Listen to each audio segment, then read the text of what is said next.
É muito interessante a gente ver todas essas facetas, né? E vamos aqui mostrar o que aconteceu na carótida. Na carótida, talvez as mudanças não tenham sido tão radicais, mas nós sabemos da história do tratamento da patologia carotídea, que ela praticamente tem 150 anos e que os fundamentos da técnica que nós utilizamos hoje na cirurgia direta, na verdade, foram estabelecidos nas décadas de 50 e 60, e que a partir da década de 70 já tínhamos uma técnica bastante padronizada.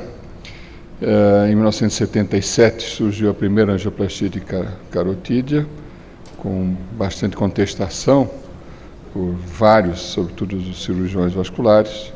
Nós vimos na década de 80, nos Estados Unidos, uma grande explosão da endarterectomia, de 15 mil para 107 mil procedimentos naquela década por ano, o que levou à realização dos estudos multicêntricos randomizados, conhecidos por todos, e que, na verdade, nortearam e ainda norteiam a indicação desse tratamento, dessa patologia até hoje. O que nós vemos até atualmente, na verdade, é um debate entre a endarterectomia e o tratamento endovascular. Os senhores veem algumas fotografias e alguns dos pioneiros à direita dos senhores.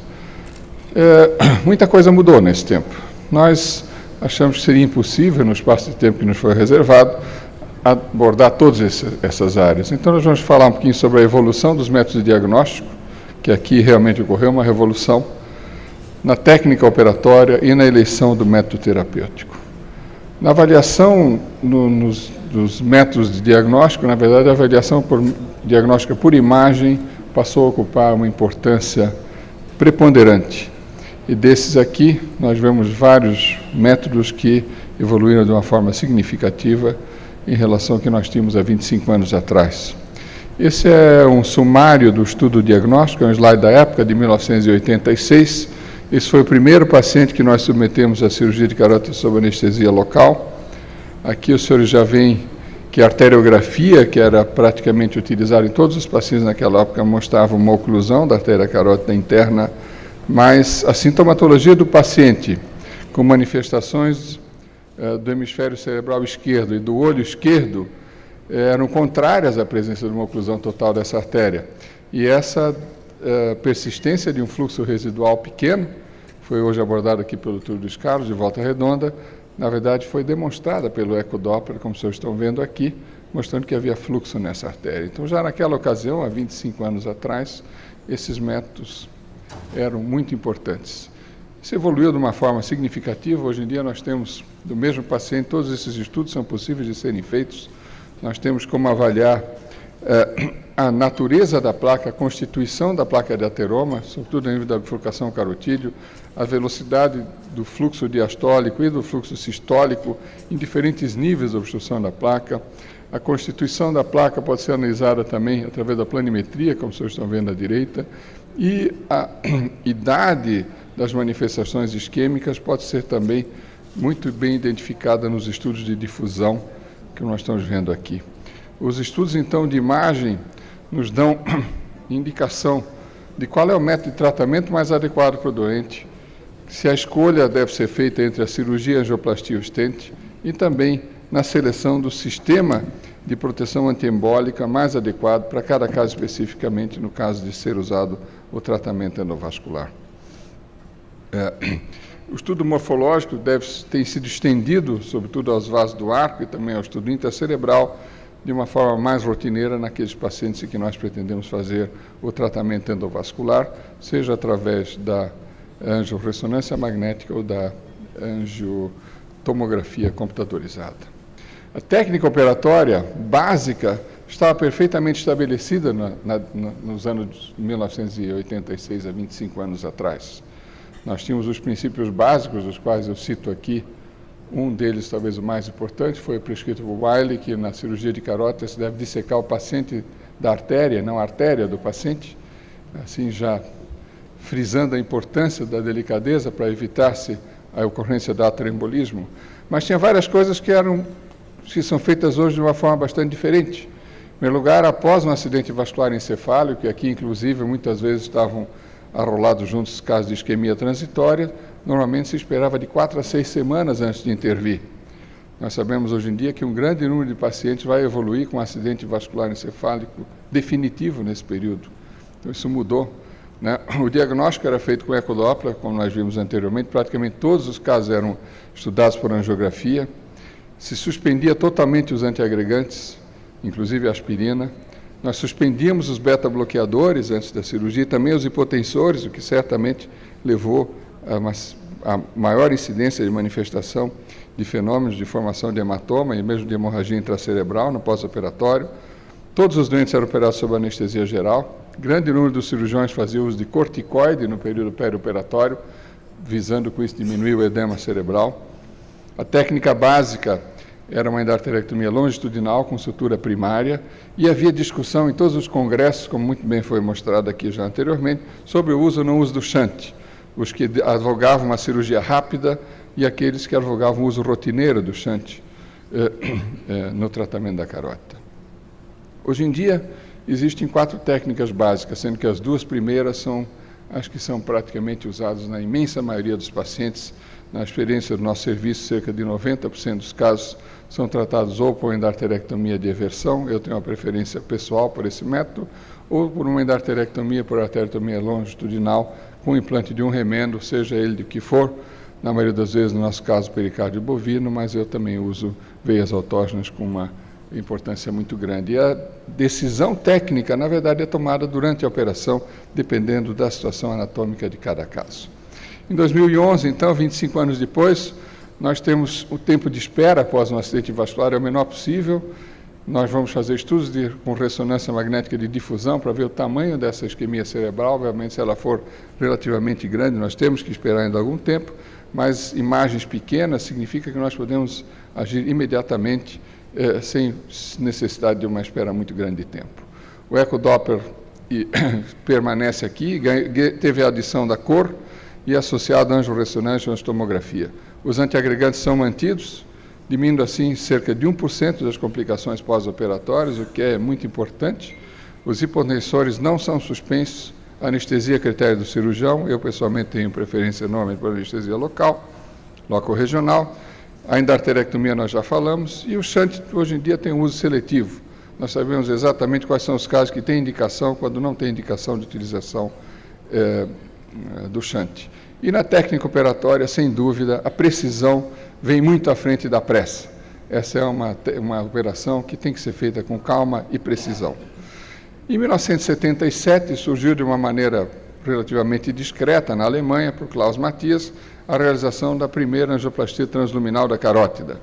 Muito fácil para qualquer cirurgião que já tenha visto uma placa de ateroma imaginar que esse negócio não pudesse dar certo, porque aquelas placas são horríveis, como a gente está acostumado a ver, cheia de material necrótico, embólico, né? Então, essa técnica, na verdade, ela veio a desafiar o cirurgião vascular, porque até o advento da angioplastia de carótida, esse era um tratamento que estava totalmente no domínio da nossa especialidade. Eventualmente, algum cirurgião cardíaco, algum neurocirurgião operava carótida também, mas eram exceções.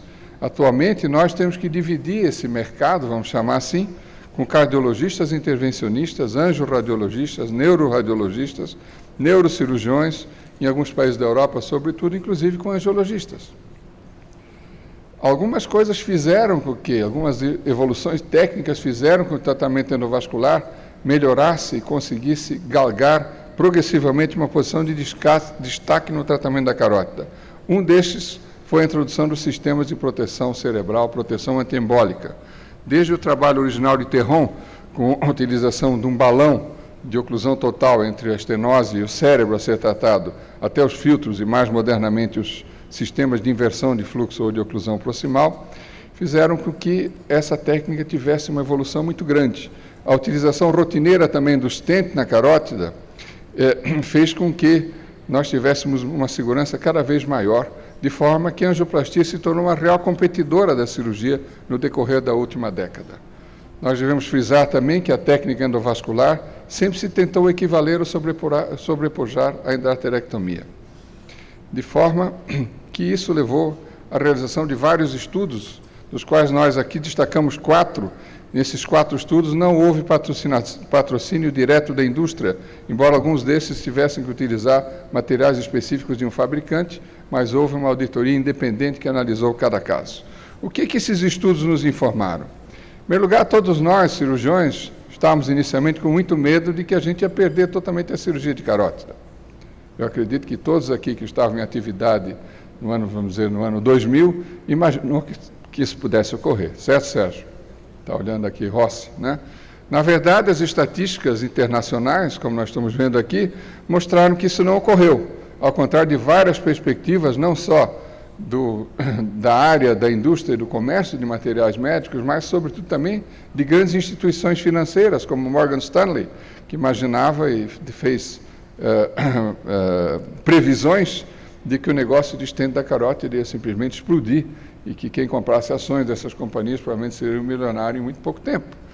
Na verdade, o que aconteceu é que, pelo menos no mundo, isso subiu muito pouco. Aqui os senhores veem que entre 98 e 2007, a taxa de angioplastia de carótida subiu relativamente pouco e de tratamento aberto permaneceu relativamente estável. Como é que é a situação atual no Rio de Janeiro?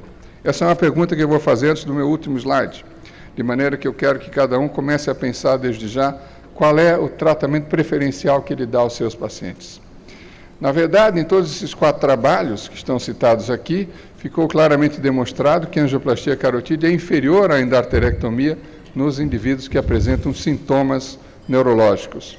Em assintomáticos, os métodos são equivalentes, tanto em médio quanto a curto prazo, e atualmente nós também sabemos que a maioria dos procedimentos de carótida são efetuados em indivíduos assintomáticos. A decisão, então, pelo menos do meu ponto de vista, entre um método e outro é muito fatorial, como vocês veem relacionados aqui. E uma das coisas mais importantes disso é a experiência do operador. É claro que cada um tem que fazer aquilo que ele sabe fazer melhor.